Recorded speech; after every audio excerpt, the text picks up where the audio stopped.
जय गुरु जी, शुक्राना गुरु जी। ओम नमः शिवाय, शिव जी सदा सहाय। ओम नमः शिवाय, गुरु जी सदा सहाय।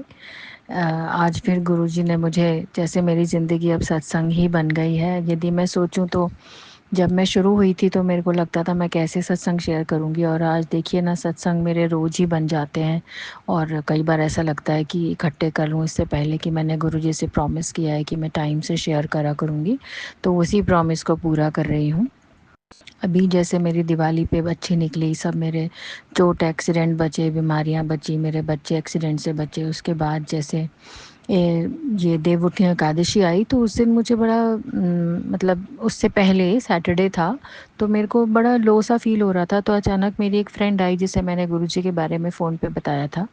तो वो बहुत बहुत परेशानी में है, मतलब उसका परेशानी दिमागी बहुत ज़्यादा है, बहुत एंग्जाइटी, क्यूरियस, ये वो कई तरह के फेथ कर चुकी है, अब कुछ ही बट ट्रस्ट नहीं है। तो वो मेरे से पूछने फिर से आई कि मुझे लग रहा था पता नहीं क्यों आपसे मिलने चलूँ, हालांकि मैं उस वक्त लेटी हुई थी, लेकिन फिर भी वो आ गई। उसको मैंने बताया लेकिन उसने बहुत ज़्यादा बहस करी, माना नहीं। और उसको वही प्रॉब्लम थी जो मेरे हस्बैंड को भी हो रही है, हालांकि हम अलग अलग हैं, लेकिन मेरे को फिर भी लग रहा था कि किसी तरह से गुरुजी वो ठीक हो जाए। उनके लिए मैं चंदन टीका लगाती, उनकी फ़ोटो पे लगाती, करती अरदास कि गुरुजी ठीक हो जाएं। तो अब जब ये आई तो इसको भी वही बैक पेन प्रॉब्लम, तो मैंने कहा चलो इसको बताती हूँ। और लेकिन फिर मैंने गुरुजी से बहुत कहा था कि गुरुजी यदि सही हो तो मैं बता पाऊँ, मैं अपनी तरफ से तो बता पाऊँ, बाकी आप शरण में लीजिए, क्योंकि मैं, मेरी शरण तो नहीं है, वो तो शरण तो आपकी है, मैं तो सिर्फ एक माध्यम हूँ। लेकिन आपने कहा था कि जो भी कोई तकलीफ़ में है उनको बता, तो मैंने बता दिया था यही सोच कर कि नहीं बताना चाहिए, इतनी अपनी तकलीफ़ कोई बता रहा है तो। पर वो उस दिन फ़ोन पे सुनने के बाद मुझे लगा सत्संग सुन लिए होंगे और काफ़ी ठीक हो गई होंगी, पर उन्होंने नहीं सुने, बोले नहीं ये तो पंजाबी कल्चर है, ऐसा वैसा काफ़ी काफ़ी चीज़ें ऐसे कि। तो मैंने समझाने की कोशिश की, उन्होंने बोला नहीं मैं नीम करोली वाले बाबा में मानती हूँ, मैं हनुमान। मैंने कहा वो सब एक ही शक्ति हैं, अलग नहीं है, लेकिन वो नहीं समझी, उनके दिमाग में अपना ही एक वो था। तो मैंने कहा ठीक है, आप नीम करोली वाले बाबा को ही करिए, वही एक जरिया है जो मुझे गुरुजी के फॉर्म में आप बता रहे हैं, मुझसे मतलब कहलवा रहे हैं, मेरा फ़र्ज़ था कहना, बाकी मैं आपको फ़ोर्स नहीं करूँगी। तो फिर वो ये सब सुनकर चली गई। फिर मैंने गुरुजी से, और मुझे उसके बाद बहुत, गुरुजी जैसे कहते हैं कि किसी का तकलीफ़ नहीं सुननी चाहिए, मैंने लगातार उनको गुरुजी की तरफ ही गाइड किया कि इसमें मैं नहीं हूँ, इसमें गुरुजी ही हैं। तो फिर मुझे सुनने के बाद थोड़ा फ़ील हुआ नेगेटिविटी, तो मैं उस दिन काफ़ी सैड हो गई। मैंने कहा ये क्या हुआ गुरुजी, मैं तो अच्छा चाह रही थी करना। फिर लेकिन मैंने अपनी तरफ से तो कर दिया है, अब आप सँभालिए उसको, क्योंकि वो मैं नहीं सँभाल पाऊँगी, क्योंकि उनको काफ़ी सारे इतने एक कहते हैं ना मेंटल सिचुएशन, बहुत डीप एंग्जाइटी और स्ट्रेस में है, तो उसको सँभालना मैं नहीं कर पाऊँगी गुरुजी। और मेरे को लग रहा था कि फिर आपने उन्हें मेरे घर क्यों भेजा, क्योंकि मैं खुद परेशान हो गई उनकी परेशानी सुन के, और अब मेरे को पता था मुझे नहीं मिलना है, लेकिन फिर भी चलिए कोई बात नहीं, तो मैं सुनती रही। फिर उसके बाद नेक्स्ट डे जब मेरे हस्बैंड का फ़ोन आया, मैंने कहा गुरुजी मैंने तो अच्छे के लिए किया था, अब वो नहीं समझ रही तो आप ही अपनी शरण में, जैसे आपने मुझे शरण में स्थान दिया है ऐसे उनको भी आप ही सँभालिए, मैं नहीं अब बात करूँगी, जैसा भी होगा। मैंने सत्संग भेज दिए थे, मेरी ड्यूटी हो गई पूरी। तो मैं अपनी प्रार्थना में तो रखती हूँ कि गुरुजी उनको भी सँभालिए, तकलीफ़ तो काफ़ी है उनको। फिर 2 दिन बाद जब मेरे हस्बैंड का फ़ोन आया, बच्चों को बोला कि उनकी काफ़ी तबीयत अब ठीक है, उनकी दवाइयाँ और इंजेक्शंस कम हो गए हैं, ओनली अब तो एक्सरसाइज, फिज़ियोथेरेपी। तो मुझे बड़ा अच्छा लगा उस दिन। फिर मैंने कहा मैं तो सोच ही रही थी, अपने उस सोच विचार में ही फँसी हुई थी कि ये क्या हो गया, मतलब मैंने तो अच्छा सोचा था किसी का, लेकिन देखिए अच्छा फल, मतलब एक बीज कहते हैं ना गुरुजी की, बीज बो दो फल वो कब बनेगा उसकी इंतज़ार तो गुरुजी पे छोड़ दो। तो मैंने भी जो भी 2-3 दोस्तों को बताया था जो जो परेशान थे बहुत ज़्यादा, तो गुरुजी को ही बोलती हूँ मैं रोज़ कि गुरुजी आप उनको सँभालिएगा, उनको भी वही रास्ता शरण दिखाइए जैसे मुझे दिखाइए, बस इतनी अरदास मैं रोज़ करती हूँ ज़रूर। तो फिर उसके बाद मेरी वो एंग्ज़ायटी उनके उनसे मिलने के बाद जो हुई थी मुझे, वो कम हो गई, लेकिन मैं थोड़ा उदास हो रही थी क्योंकि मेरे हस्बैंड ने मेरे से बात नहीं की थी। तो तभी मेरे को एक सत्संग सुनाया गुरुजी ने, वो संगत जी बहुत अच्छा शेयर कर रहे थे, बहुत ही अच्छा, कि देवउठनी एकादशी आई तो उन्होंने उस पे कैसे है ना, तुलसा जी पे पूरा अच्छे से समझाया उन्होंने, तुलसा जी पे 11 गांठ लगा के धागा चढ़ाना है और ये दीपक जलाना है। तो मैं भी सोच रही थी कि बहुत दिन से, मैं जब से गुरु जी से जुड़ी हूँ, मैं उतना रेगुलर शिव मंदिर पता नहीं जा नहीं पाती हूँ, नेगेटिविटी है क्या है, इतनी अच्छी दिवाली हो गई, सब हो गया, दिवाली पे भी मैं जा पाई थी मंदिर, लेकिन जैसे एक रेगुलर जाना होता है ना, वो नहीं मैं कर पा रही थी। तो उस दिन उनका सत्संग सुनकर मुझे जैसे लगा कि हाँ, मैं भी सोच रही थी यार देवउठनी एकादशी पे अब कैसे करूँ, क्या करूँ, मुझे तो बहुत ज़्यादा कुछ आता भी नहीं है। पिछले साल मैंने क्या किया था मैं सोच रही थी, मुझे याद भी नहीं आ रहा था। तो सत्संग में एकदम सुनवा दिया गुरुजी ने, और फिर मैंने एग्जैक्टली वही फॉलो किया। मैं गई, मेरे को एक पॉजिटिविटी आई, मैंने जाके चढ़ाया जैसे कि गुरुजी मुझसे करवा रहे हों। और जैसे बेलपत्री के पेड़ पे, शमी के पेड़ पे, आंवले के पेड़ पे, वट के पेड़ पे, पीपल के पेड़ पे, बृहस्पति के पेड़ पे भी जो मैं दीपक जलाया करती थी, जैसे प्रदीप मिश्रा जी के उसमें आता है, तो वो भी मैं जला पाई उस दिन। और उस दिन वो जला के आने के बाद, सारी पूजा तुलसा जी की करने के बाद घर आके मुझे इतना अच्छा लगा। मैंने बहुत शुक्राना किया गुरुजी का कि आपने देखो मुझे कहलवाया, और मैं तो बिल्कुल ऐसे सैड बैठी थी, और आपने मेरे को जैसे हिम्मत दी और सुनवाया, कहा, बताया, रास्ता दिखाया। मैं जाके करी, करने के बाद मुझे बहुत अच्छा लगा उस दिन। फिर मेरे हस्बैंड का और फादर इन लॉ का फ़ोन भी, रिस्पॉन्स भी बहुत अच्छा था फ़ोन पे ना, तो उतना नेगेटिविटी उनकी आवाज़ में मुझे नहीं लग रही थी। तो मैंने कहा गुरुजी देखो आपने ही करवाया, आपने ही जैसे मुझे जगाया और मुझे मेरे अंदर फिर से भक्ति जगाई कि तू फिर से कर। क्योंकि मैं पहले प्रदीप मिश्रा जी को फॉलो करते करते उनका जैसे जैसे उपाय वो बताते हैं, लाल चंदन का ऐसे करो, ये करो, इस तरह बेलपत्री पे ये चढ़ाओ, ये चढ़ाओ, तो वो मैंने सारा फॉलो किया था, लेकिन नहीं कर पा रही थी अब इन दिनों। तो मेरे को जैसे दोबारा से गुरु जी ने खड़ा करके करवाया। तो ये भी ईश्वर गुरु की शक्ति बिना नहीं कर सकते हम लोग सोचते हैं हम कर रहे हैं, पर वो गुरु की शक्ति, ईश्वर की शक्ति हमसे करवा रही होती है। और ये सब सुन के मैंने शुक्राना किया कि नहीं चलो एक अच्छी न्यूज़ तो आई, मेरे हस्बैंड का तबीयत अब मैं काफ़ी रिलैक्स है, तो मुझे मेंटल टेंशन भी रिलैक्स हुई। उसके बाद यही लगा कि नहीं, गुड कॉज़ अपनी तरफ से तो हमें गुड कर्मास करने ही चाहिए, क्योंकि मेरे को बार बार गुरुजी का आ रहा था कि ज़्यादा टेंशन मत ले, अच्छे कर्मों की तरफ ध्यान दे, माड़े कर्म मत कर, नेवा बन के रहे।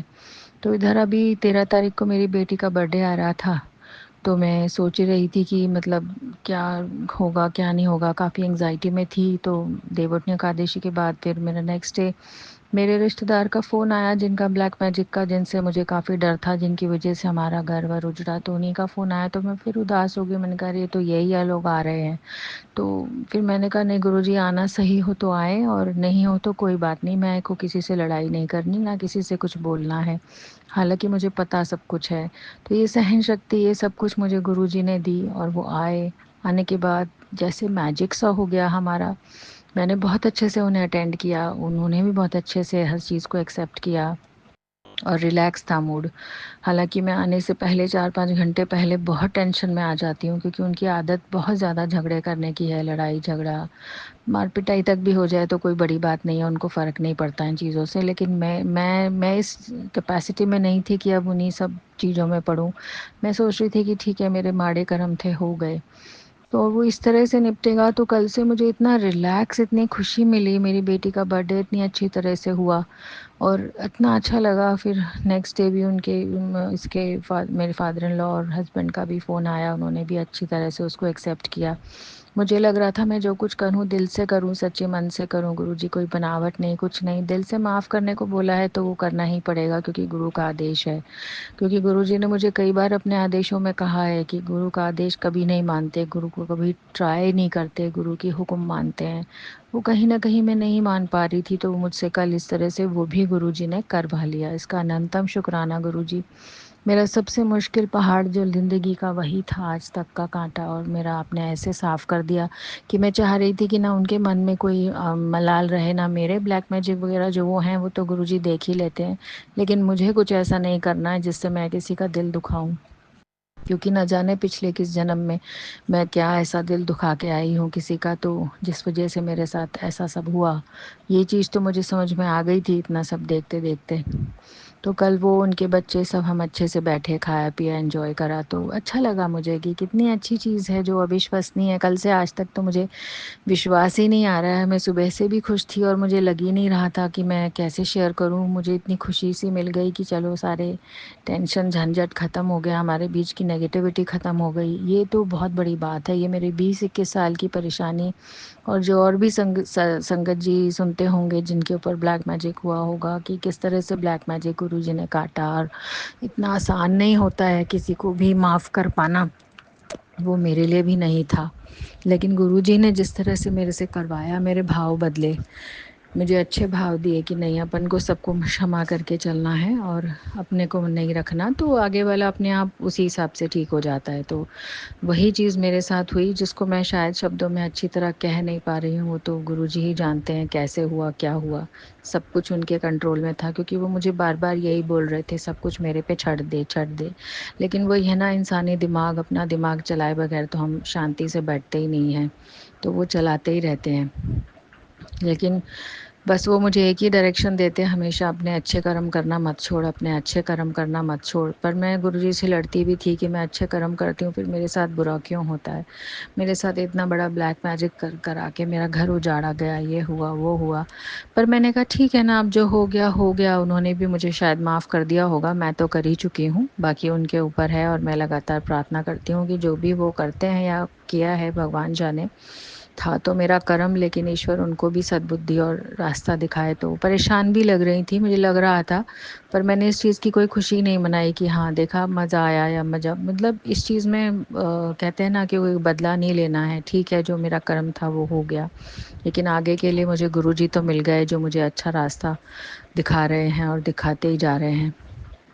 और बाकी चीज़ें इतनी, ये वाली इतनी बड़ी ऐसे निपटेगी मुझे पता नहीं था। फिर आज मुझे मेरे हस्बैंड का जब फ़ोन आया, जिस वजह से मैं अभी इतने दिनों से उदास चल रही थी कि मेरे से बात नहीं हुई, तो वो मेरे से बात भी बहुत अच्छी तरह से हुई। 2 बातें एक्स्ट्रा भी हुई कि मैं ये ढूँढ रहा था, मुझे, मैंने कहा मैं भी ढूँढ रही थी, तो मैं दे दूँगी, मिल जाएगी। तो कुछ फ़ोन का कुछ रसीद वग़ैरह चाह रहे थे वो, तो वो बच्चे नहीं मिले, तो मेरे से बात हो गई और अच्छी तरह बात हुई। फिर मेरे फादर इन लॉ का भी फ़ोन आ गया, उनसे भी बात हुई। उन्होंने भी पूछा और तुम कैसे हो बेटा, तो मेरे को अच्छा लगा। मैंने कहा नहीं मैं ठीक हूँ, आप तो सब ठीक हो ना। तो यही इतना बड़ा, मतलब से बड़ा महा चेंज है ना, जो मैं सोच नहीं सकती थी।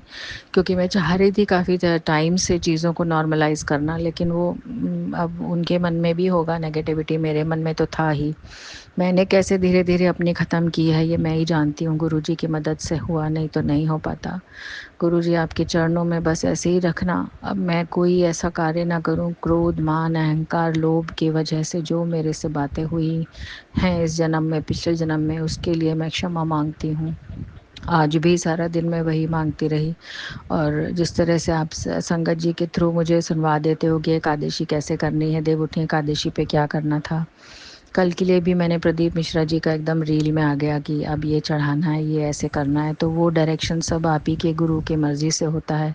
फिर मैं साईं बाबा के मंदिर भी जा पाई, जो मेरा बीच में ऐसा लग रहा था साईं बाबा से कट ऑफ हो गई हूँ। तो वो मेरे डाउट्स जो थे कि मैं ये करूँ वो करूँ, पर मुझे लगा नहीं, ईश्वर सब शक्ति एक ही है। गुरुओं में यदि गुरु की पूजा कर ली, क्योंकि यहाँ पे डुगरी मंदिर नहीं है, लेकिन मैं साईं बाबा के मंदिर गुरु जी को याद करके, साईं बाबा को एक ही शक्ति मान के कि नहीं, शिव जी भी इनमें ही हैं, कृष्ण जी भी इनमें ही। क्योंकि मुझे लग रहा था कि मैं वहाँ मंदिर जाऊँगी तो मेरा शिव मंदिर रह जाएगा, पर फिर मेरे वो डाउट्स भी, जैसे जाते जाते जैसे मैं वहाँ पहुँची, जो मुझे कृष्ण जी का दीपक जलाना था, तुलसा जी का, लकड़ी से बना हुआ, तो वो मैंने वहीं जला दिया बाहर। और अंदर मैंने शिव जी के जैसे 108 उसमें 108 बाती का दीपक प्रदीप मिश्रा जी ने बताया था, तो वो भी मैंने वहीं अंदर वाले पोर्शन में, जो साईं बाबा के मंदिर में है, वहाँ जलाया। तो मुझे बड़ा सुकून, शांति मिला कि नहीं, मैंने जला दिया। क्योंकि मुझे अल्टीमेटली जो मुझे सारे चीज़ें शिव जी की पूजा सिखाई, मुझे कृष्ण जी की पूजा साईं बाबा ने बहुत मोटिवेट किया, इसी तरह से उनका पढ़ पढ़ के मैं सीखी थी।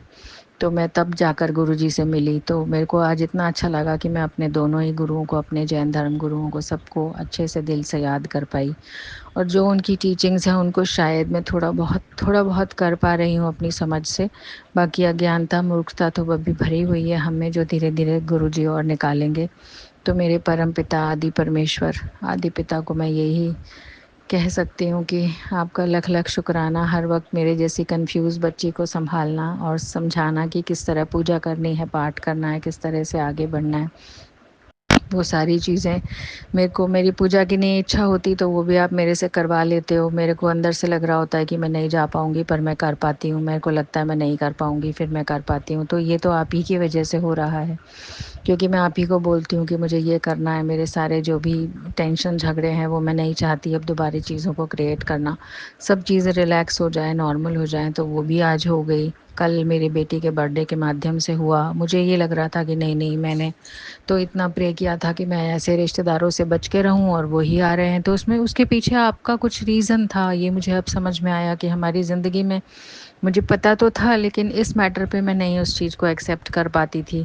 तो लेकिन जब आपने ये करा तो फिर मुझे लास्ट में कल प्रे करते करते लगा कि यदि वो लोग आ ही रहे हैं तो इसका मतलब इसमें गुरु का कोई आशीर्वाद होगा मेरे लिए, कोई छुपा होगा कि मैं अपनी कड़वाहट को कम कर पाऊँ, अपनी नेगेटिविटी को हटा सकूं और दिल से सबको अपना सकूं। तो ये बहुत अच्छी बात हुई है, मुझे बहुत हल्का लग रहा है कल से तो मैं इतनी खुश महसूस कर रही हूँ जैसे ज़िंदगी का कोई बहुत बड़ा मैंने किला पार कर लिया।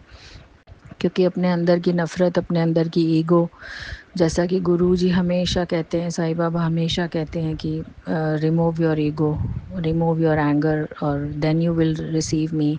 तो वो चीज़ मुझे समझ में आई कि नहीं, अपन को चुप रहना है, जो करना है गुरु ने करना है, क्योंकि गुरुजी का भी मुझे आदेश यही आता रहता है कि तू चिंता छੱਡ दे, जो करना है मैंने ही करना है, तो फिर मैं क्यों चिंता करती हूँ ना। तो जब अपना परमेश्वर अपने साथ है। बस आज का सत्संग इतना ही, अगले सत्संग की मैं फिर से तैयारी करती हूँ। जय गुरु जी, शुक्राना गुरु जी। ओम नमः शिवाय। गुरु जी सदा सहाय। ओम नमः शिवाय। शिव जी सदा सहाय।